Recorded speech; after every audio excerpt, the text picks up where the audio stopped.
Assalamualaikum warahmatullahi wabarakatuh.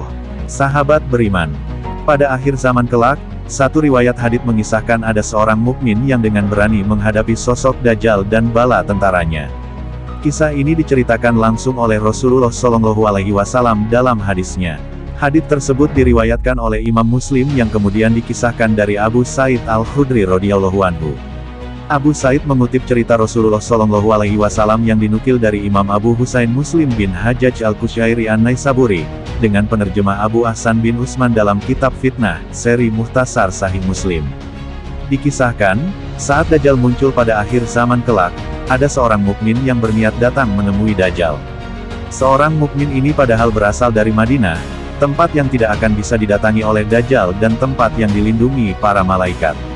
Orang mukmin tersebut menemui Dajjal yang tengah singgah di sebuah padang gersang.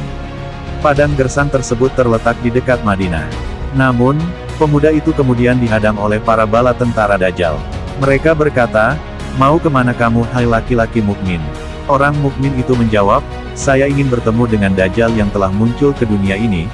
Lalu, mereka bertanya lagi, "Apakah kamu tidak mempercayai Tuhan kami?" Yang kemudian dijawab oleh pemuda mukmin itu dengan, "Sesungguhnya saya tidak pernah merasa ragu kepada Tuhan saya, yaitu Allah." Bala tentara Dajjal kemudian berkata, "Bunuhlah laki-laki ini."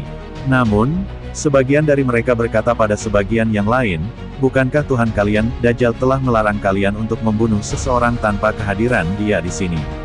Akhirnya, pasukan pengawal Dajjal itu pun membawa sang lelaki mukmin kepada Dajjal. Ketika laki-laki mukmin itu melihat Dajjal, hal pertama yang dilakukannya adalah mengingatkan sosok Dajjal yang pernah disebutkan dalam hadis-hadis Rasulullah SAW pada orang-orang yang berada di sana.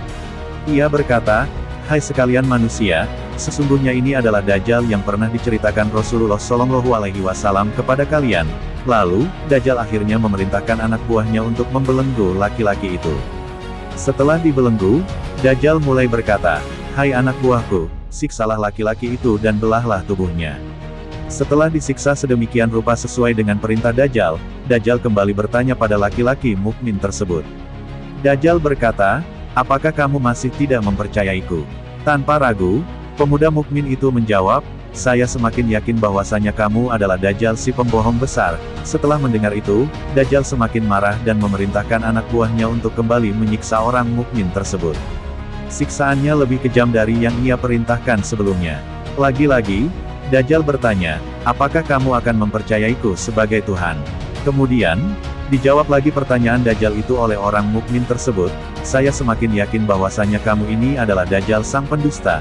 Lebih lanjut, orang mukmin itu kembali menantang Dajjal dengan mengutip hadits yang pernah disampaikan oleh Rasulullah SAW bahwa Dajjal tidak akan bisa menyiksa orang lain lagi setelah kejadian tadi. Dajjal pun memegang orang mukmin itu dan hendak menyembelih lehernya. Namun, tanpa diduga sebelumnya, tiba-tiba seluruh leher laki-laki itu tertutup oleh tembaga hingga Dajjal gagal merealisasikan niatnya. Pada akhirnya, Dajjal melempar tubuh orang mukmin itu yang dikira orang-orang sekitar Dajjal akan dilemparkan ke neraka, padahal Allah Subhanahu wa Ta'ala menyiapkan surga untuknya.